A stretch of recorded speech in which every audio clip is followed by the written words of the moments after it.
there, welcome to the channel. Today I'm going to show you how to create a chain stitch. For this example, I'll be using a 5.5 millimeter hook and some number 4 medium worsted weight yarn. So to begin, you will need to create a slip knot. And I do have a video tutorial for a slip knot on my channel. And I'll put the video link below if you're just learning to crochet or if you just need a little refresher. So go ahead and create your slip knot.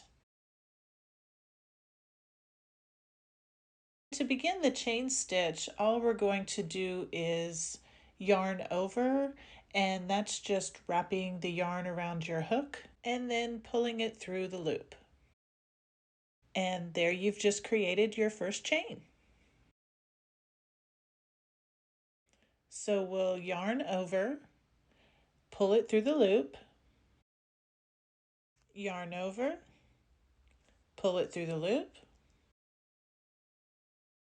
yarn over, pull it through the loop, yarn over, and pull it through the loop. And there we've created 5 chains. Then you just continue on for as many chains as you need for your project. So if you have any questions about creating the chain stitch, please list them below in the comments and I'll be happy to answer them for you. Don't forget to like and subscribe to my channel for more tutorials, and thank you so much for watching. Have an amazing day.